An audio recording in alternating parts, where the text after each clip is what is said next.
할렐루야. 오늘도 하나님의 은혜와 축복이 여러분과 또 여러분의 가정에 충만하시기를 주의 이름으로 축원을 드립니다. 함께 옆에 사람에게 같이 인사하겠습니다. 엄시척하면서 당신이 최고입니다. 부여하면서 승리합시다. 세 손가락 세상에서 승리합시다. 네 손가락 사랑합니다.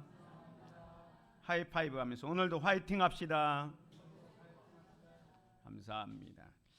6월 호국의 달, 또 나라 사랑의 달을 맞이해서 나라와 민족을 위해서 쓰임 받는 하나님의 사람들에 대해서 살펴보고 있습니다. 지난주에는 에스더를 살펴보면서 이때를 위함이 아닌가라는 말씀을 살펴보았습니다. 오늘은 그 두 번째 시간으로 느헤미야를 살펴보면서 함께 은혜를 받기를 원합니다. 무너진 시대 누가 다시 세울 것인가? 사랑하는 성도 여러분, 우리는 지금 어떤 시대를 살아가고 있습니까? 뉴스에서 또 길거리에서 심지어 삶의 자리에서 우리는 수많은 무너짐을 목격하고 있습니다. 정치적인 분열은 극에 달해 서로를 향해서 비난과 증오의 목소리가 끊이지 않고 도덕적 타락과 사회 곳곳에 만연하고 있는 옳고 그름의 이 갈등이 모호해진 그런 상태에 있습니다. 무엇보다도 안타까운 것은 우리 신앙의 공동체인 교회마저도 과거의 영광을 잃어버리고 침체되어 가는 모습을 보인다는 것입니다. 어쩌면 오늘날 대한민국은 마치 오늘 본문에 나와 있는 것처럼 성벽이 무너지고 불탄 예루살렘과도 같은 모습이 아닐까 생각이 됩니다. 이 무너진 성벽 앞에서 우리는 묻지 않을 수가 없습니다. 누가 이 성벽을 다시 세울 것인가? 바로 이때 우리는 한 사람의 이야기를 떠올리게 됩니다. 페르시아 수산궁에서 왕의 술 맡은 관원으로 일하던 느헤미야입니다. 그는 가장 안전하고 또 영향력 있는 자리에 있었습니다. 모든 것이 보장된 편안한 삶을 살고 있었습니다. 하지만 그는 고향 예루살렘의 참담한 소식을 듣는 순간 자신의 안락함을 기꺼이 내려놓기 시작합니다. 오늘 우리는 이 느헤미야의 이야기를 통해서 다음과 같은 질문을 던지게 됩니다. 나는 내 민족을 위해서 아파할 수 있는가? 그리고 그 아픔을 위해서 기꺼이 움직일 수 있는가? 이 질문에 대한 답을 오늘 말씀을 통해서 함께 찾아가기를 원합니다. 오늘 본문에 보면 느헤미야는 민족의 고통 앞에 울고 있습니다. 오늘 본문 말씀 1절에 보면 하가랴의 아들 느헤미야의 말이라 아닥사스다 왕 제20년 기시루월에 내가 수산궁에 있는데, 느헤미야는 바벨론 포로 생활을 하고 바랄 생활 그 이후에 바사 제국, 현대로 말하면 페르시아 제국이 세워졌지 않습니까? 거기에서 왕의 술 맡은 관원으로 일하던 사람입니다. 이미 이스라엘 민족은 93년 전에 1차 귀환을 했고 2차 귀환을 했습니다. 그리고 느헤미야 시대는 아직 지금 93년이 지나서 이스라엘이 완전히 회복되지 않은 상태에 있었습니다. 그래서 여기 보면 아닥사스다 왕 제20년 기스르월에라고 했는데, 이때는 기원전 445년경으로 이스라엘 백성들이 바벨론으로 첫 번째 귀환한 건지 93년째가 되는 해였습니다. 그런데 그때 이 느헤미야의 형제 중에 한 사람이 예루살렘에 방문했다가 돌아오는 겁니다. 그래서 그 예루살렘 소식을 물었어요. 도대체 예루살렘은 어떠냐라고 물었더니 이 느헤미야에게 들어오는 소식은 뭐냐면 이렇게 얘기합니다. 내가 그 사로잡힘을 면하고 남아있는 유다와 예루살렘 사람들의 형편을 물은즉 그들이 내게 이르되 사로잡힘을 면하고 남아있는 자들이 그 지방 거기에서 큰 환난을 당하고 능욕을 받으며 예루살렘 성은 허물어지고 성문들은 불탔다 하는지라 라고 얘기하고 있습니다. 느헤미야는 이 예루살렘 소식을 듣는 순간 단순히 객관적인 정보를 들은 것이 아니라 지금 이스라엘 백성들이 포로를 생활을 마치고 고향에 돌아갔지만 여전히 그 생활이 힘들고, 그리고 백성들은 능욕을 당하고 예루살렘 성은 허물어지고 성문들이 불탔다는 소식을 들었습니다. 그것은 이 느헤미야에게 큰 아픔이었습니다. 마치 이 아픔은 하나님께서 이스라엘 백성들을 보면서 아직 온전하게 회복되지 않은 그 아픔을 느헤미야가 느낀 겁니다. 그래서 어떻게 합니까? 4절에 보면 내가 이 말을 듣고 앉아서 울고 수일 동안 슬퍼하며 하늘의 하나님 앞에 금식하며 기도했다. 무너진 예루살렘의 소식을 들은 다음에 느헤미야의 반응은 즉시 앉아서 수일 동안 슬퍼하며 금식하며 기도하고 있습니다. 여기서 우리는 중요한 메시지를 발견하게 됩니다. 하나님께서는 민족의 아픔 앞에서 눈물을 흘릴 줄 아는 자를 부르신다는 겁니다.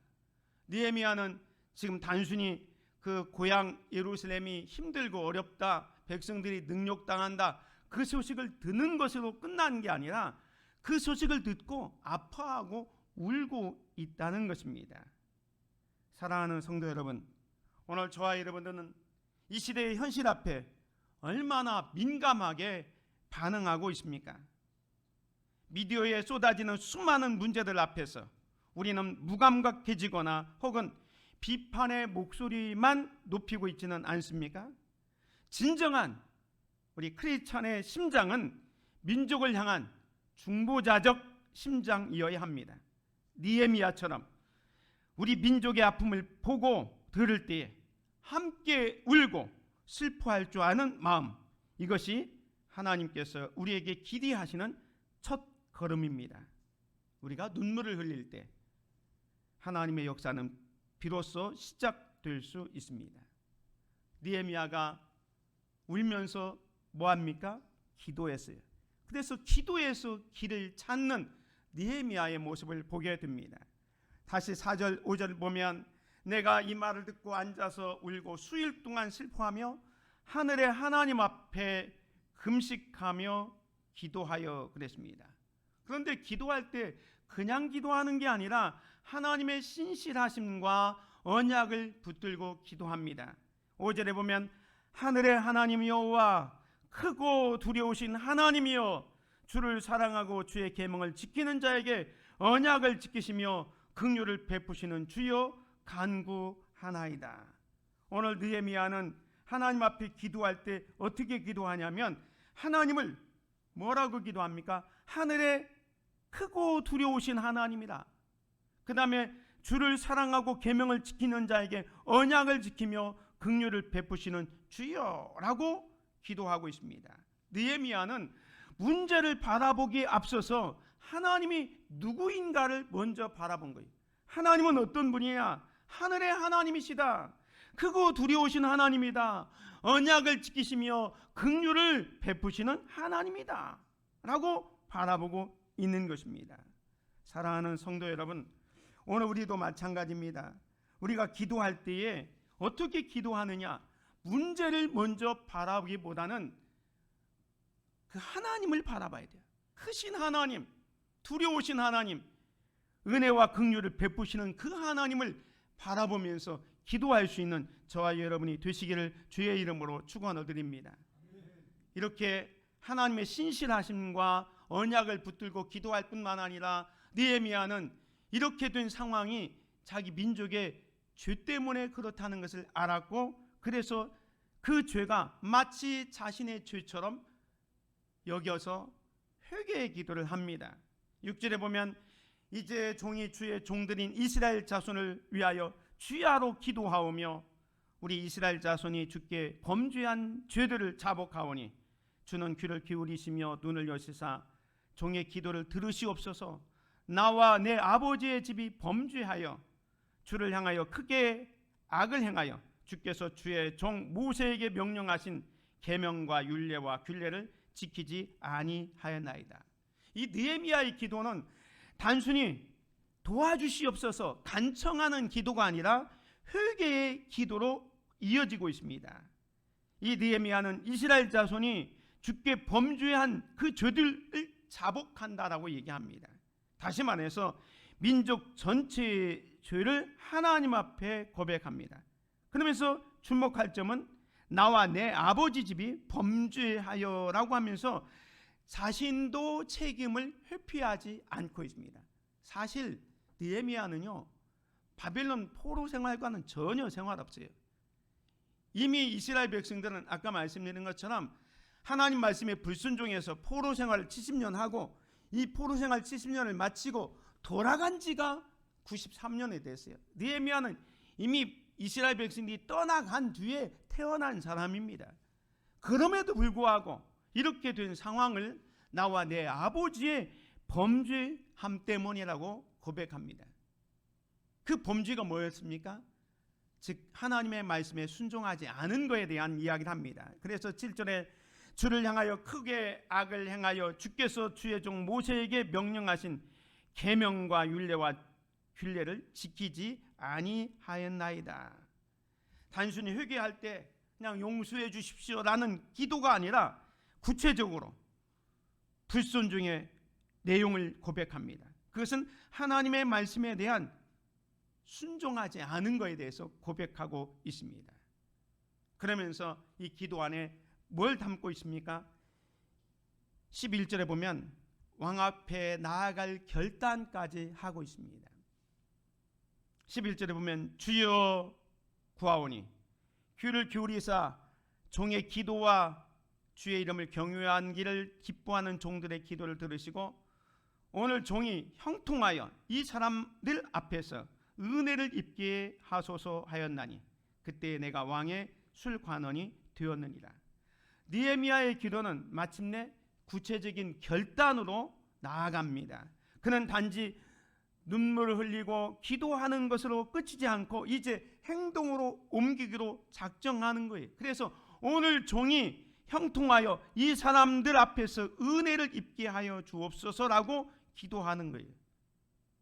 다시 말해서 자신을 섬기고 있는 아닥사스다 왕 앞에 섰을 때에 하나님의 도우심을 간구하면서 이 사람들 앞에서 은혜를 입게 하옵소서라고 기도하고 있는 거예요. 사랑하는 성도 여러분, 오늘 우리가 기도하고 있습니까? 현실의 어려움 앞에서 그저 불평하고 도피하기 위한 기도입니까? 오늘 우리는 느헤미야처럼 기도에 회복의 소망을 담고 기도해야 할 것입니다. 느헤미야가 신실하신 하나님, 약속을 지키시는 그 하나님을 붙들고 기도한 것처럼 하나님의 약속은 단순히 과거의 이야기가 아니라 오늘날 우리에게도 여전히 유효한 약속입니다. 이 약속을 믿고 기도할 때 하나님께서는 우리의 기도를 통해서 일하시며 무너진 것을 다시 세우는 길을 열어주실 것입니다. 하나님의 약속을 믿고 기도하는 저와 여러분이 되시기를 주님의 이름으로 축원을 드립니다. 이렇게 하나님의 약속을 믿고 기도했더니 길이 열립니다. 그리고 느헤미야는 실제로 행동으로 옮기게 됩니다. 2장에 오면 이렇게 얘기합니다.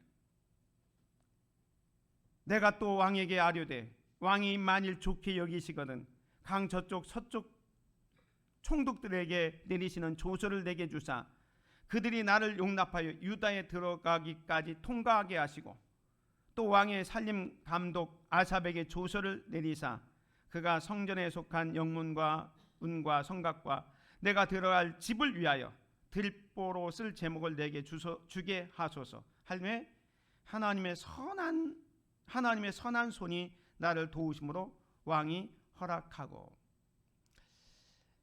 느헤미야가 기도를 시작한 지가 언제였냐면 이 느헤미야 1장 1절에 보면 아닥사스다 왕 제20년 기스르월에 기도를 시작했어요. 우리로 말하면 한 11월 달 정도에 기도를 시작했어요. 그리고 4개월 정도 기도를 했어요. 하루 이틀 기도한 게 아니라 4개월 정도 기도하고 2장 1절에 보면 아스다스당 왕 제20년 니산월에 왕 앞에 포도주가 있기로, 이 니산월은 3, 4월 정도 됩니다. 그러니까 11월 달부터 3월 달까지 한 4개월 정도 기도하고 술 맡은 관원으로서 이제 왕을 섬기기 위해서 나갔는데 이 느헤미야 얼굴에 수심이 가득한 거예요. 그래서 왕이 묻습니다. 네가 무슨 걱정이 있길래 이렇게 얼굴이 수심이 가득하냐 물으니까 느헤미야가 숨기지 않고 솔직하게 자기 조상 묘실이 무너져서 이렇게 형편없는데 내가 어떻게 기뻐할 수 있습니까? 라는 얘기를 합니다. 그때 왕이 그럼 내가 너에게 무엇을 도와줄까라고 했을 때 이 7절에 얘기를 하는 겁니다. 지금까지 기도로 준비했기 때문에 서슴지 않고 왕이여 만약에 나를 용납하신다면 내가 유다에 들어가기까지 통행증도 주시고 또 거기에 쓸 여기 보면 성전에 속한 영문의 문과 성곽과 내가 들어갈 집을 위하여 들보로 쓸 제목을 내게 주소서. 이 느헤미야는 단순히 가게 해 주십시오라고 기도한 게 아니라 요청한 게 아니라 여정을 위한 행정적 지원과 물질적 자원까지 상세하게 요청합니다. 그래서 총독들에게 통행 허가서 또 성전 문과 성곽 그리고 자신의 집을 지을 제목까지 달라고 요청합니다. 그런데 이상하게도 그 요청을 왕이 허락합니다. 이 8절 끝에 보면 왕이 허락하고, 그런데 느헤미야는 이 허락한 것이 그 아닥사스다 왕이 정말로 선정을 베풀고 좋은 왕이었기 때문에 자기의 요청에 허락했다 하지 않고 뭐라겠습니까? 내 하나님의 선한 손이 나를 도우심으로. 느헤미야는 분명히 민족의 아픔을 보고 울었습니다.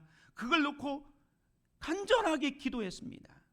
그리고 왕 앞에 나아가서 자기 요구사항을 이야기했을 때 왕이 허락합니다. 사랑하는 성도 여러분, 오늘 우리는 문제가 있으면 그 문제를 놓고 기도해야 합니다. 기도만 할 것이 아니라 실제로 행동으로 옮겨야 됩니다. 그럴 때에 하나님께서는 준비하고 기도한 사람들의 기도를 들으시고 도움의 손길을 열어주시고 사람의 마음까지 움직이십니다. 느헤미야는 그걸 알았습니다. 아닥사스다 왕이 좋은 사람이었기 때문에 나를 예루살렘에 가도록 허락한 것이 아니라 내 하나님의 선한 손이 나를 도우셨다라고 고백하고 있습니다.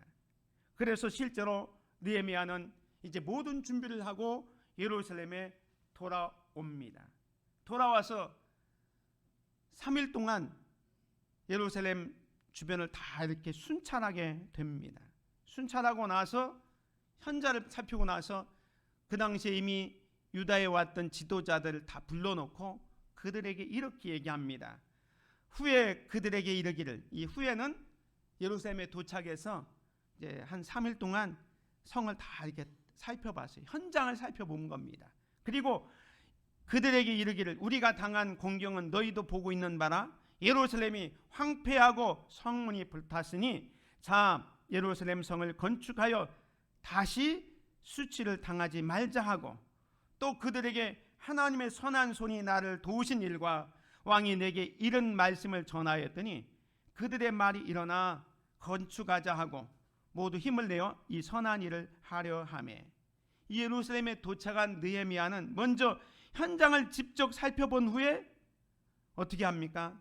유다의 지도자들을 불러놓고 그들에게 공동의 사명을 선포합니다. 17절에 보면 예루살렘 성을 건축하여 다시 수치를 당하지 말자 하면서 단순한 성벽 복구를 넘어서 정체성과 존귀함의 회복을 이야기합니다.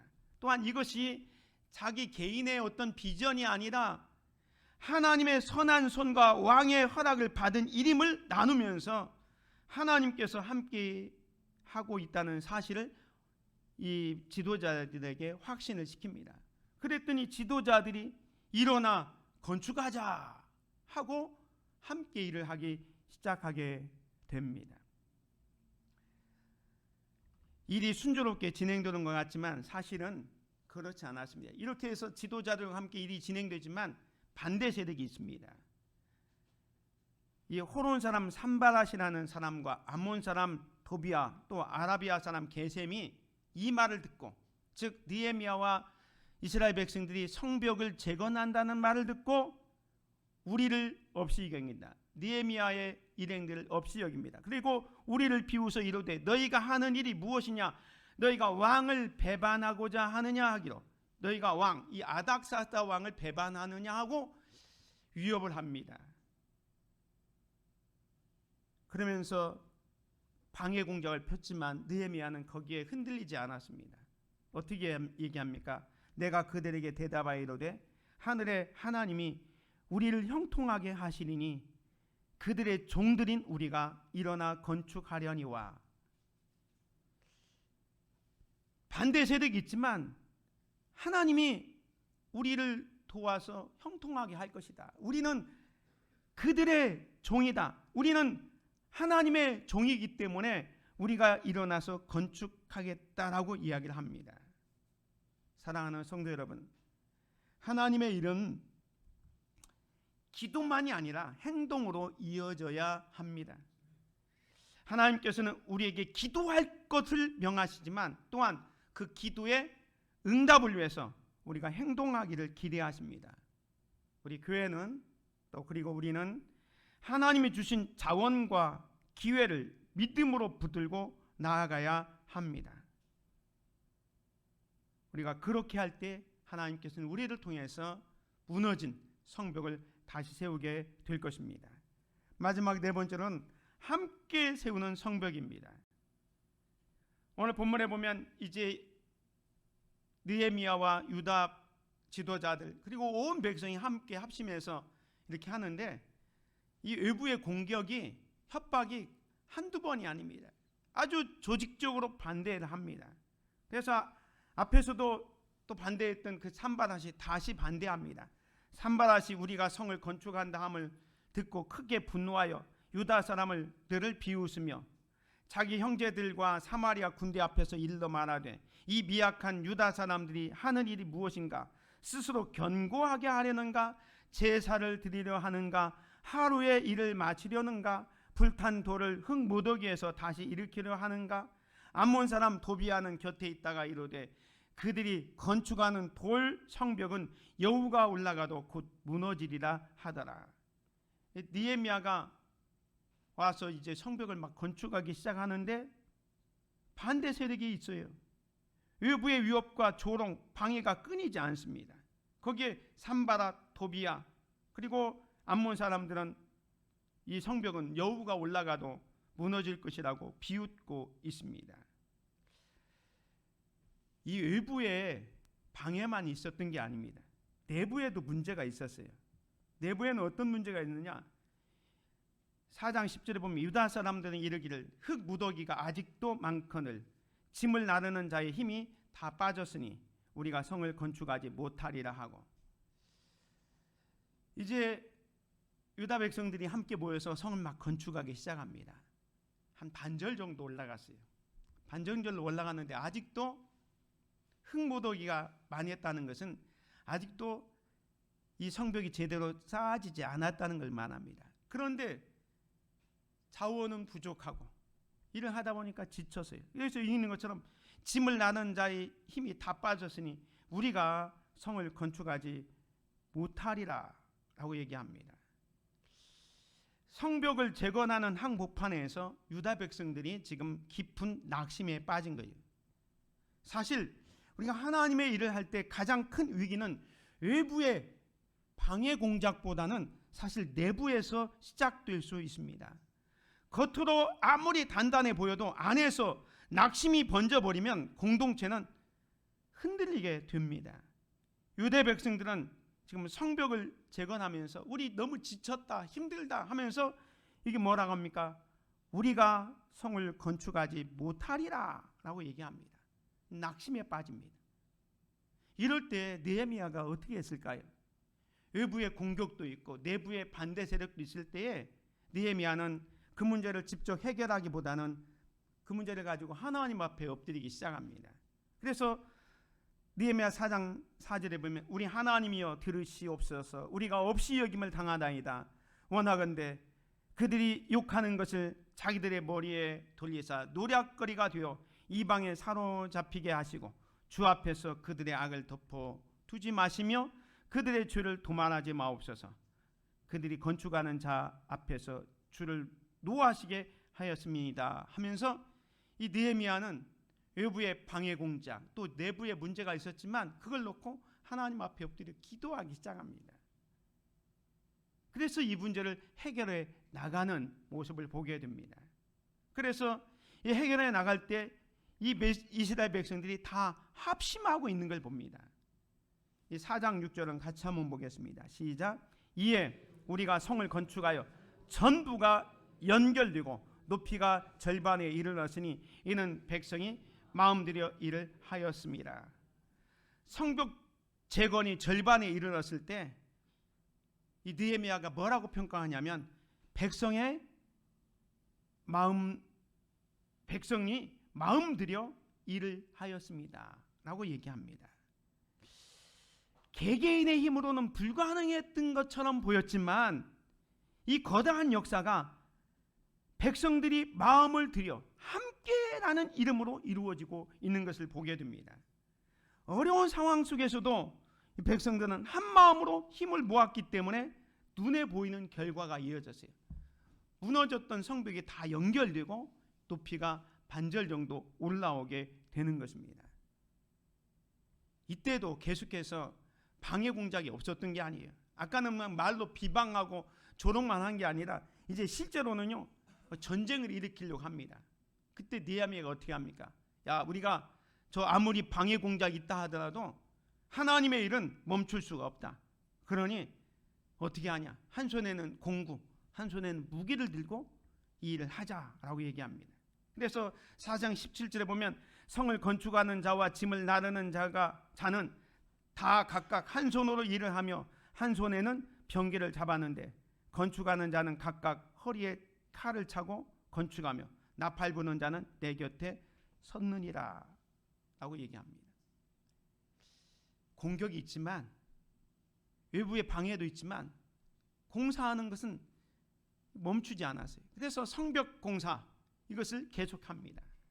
사랑하는 성도 여러분, 우리 신앙생활은요 영적인 건축이면서 영적인 또 전투이기도 합니다. 그래서 영적인 건축을 위해서 우리가 도구를 가지고 있어야 되고 또 영적인 전투이기 때문에 무기를 가져야 돼요. 이것이 양손에 쥐어졌을 때 하나님께서 우리에게 주어진 일을 잘 감당할 수 있는 겁니다. 지금 느헤미야는 그 일을 이스라엘 백성들과 함께 하고 있는 겁니다. 그래서 그 성벽 공사가 어떻게 됩니까? 무려 52일 만에 완공이 됩니다. 6장 15절에 보면 성벽 역사가 52일 만인 N월 25일에 끝남에 52일 만에 끝납니다. 이스라엘 백성들이 예루살렘에서 포로 생활을 마치고 돌아갔다가 다시 돌아오는 게까지 거의 150년, 160년이 걸려서 지금 완공이 되고 있는 거예요. 그동안 정말로 엄청난 수건 사업이 52일 만에 된 거예요. 그런데 이 일을 보면서 이스라엘 백성들 자신도 놀랐고요, 주변 사람도 다 놀랍니다. 16절 같이 봅니다. 우리의 모든 대적과 주위에 있는 이방 족속들이 이를 듣고 다 두려워하여 크게 낙담하였으니 그들이 우리 하나님께서 이 역사를 이루신 것을 압니다. 이렇게 이루어진 것이 어떤 개인의 노력이나 지도자 몇 사람에 의해서 된 것이 아니라 뭡니까? 하나님께서 이 역사를 이루셨다라고 얘기를 하고 있습니다. 하나님이 함께 하셨기 때문에 이 일이 되어졌다라고 고백하고 있는 것입니다. 사랑하는 성도 여러분, 우리 교회는 함께 성벽을 쌓는 팀입니까? 하나님의 나라는 혼자서 세워지는 것이 아닙니다. 지금은 그 어느 때보다도 협력이 필요한 시대입니다. 우리 모두가 각자의 자리에서 맡은 사명을 다하며 서로를 격려하고 도울 때 비로소 무너진 성벽을 다시 세울 수가 있습니다. 오늘날의 느헤미야를 우리는 찾아야 됩니다. 지금까지 무너진 성벽을 쌓은 느헤미야 이야기를 살펴보았습니다. 느헤미야는 고향 소식을 듣고 울었고 기도했고 나아가서 함께 세웠습니다. 하나님은 그런 사람을 통해서 무너진 성벽을 다시 세웁니다. 그렇다면 오늘날 우리나라와 교회, 가정은 어느 부분이 무너져 있습니까? 여러분의 가정은 어느 부분이 무너져 있습니까? 아마도 우리 각자의 마음속에 떠오르는 무너진 성벽들이 있을 것입니다. 영적인 침체, 다음 세대의 부재, 세상 속에서의 영향력 상실, 혹은 우리 개인의 삶과 가정, 직장 안에서 무너진 영역들이 있을 수 있습니다. 하지만 소망이 있습니다.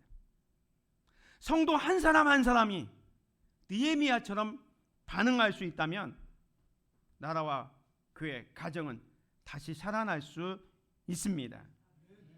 우리 각자가 느헤미야가 되어야 합니다.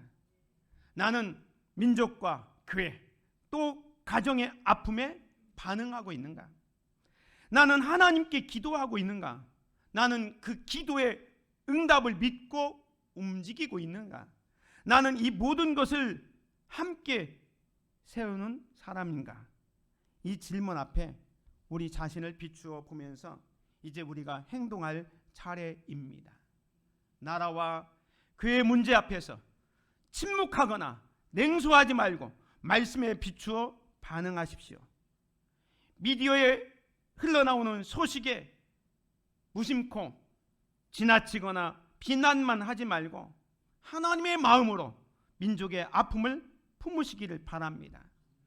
최소한도 일주일에 한 번이라도 나라와 민족을 위해서 기도합시다. 가정에서, 공동체 안에서, 혹은 개인의 예배 중에서 나라와 민족을 위해서 끊임없이 기도해야 될 줄 믿습니다. 그리고 내가 속한 영역, 여러분의 가정과 직장, 교회에서 성도다운 삶을 회복하시기를 바랍니다.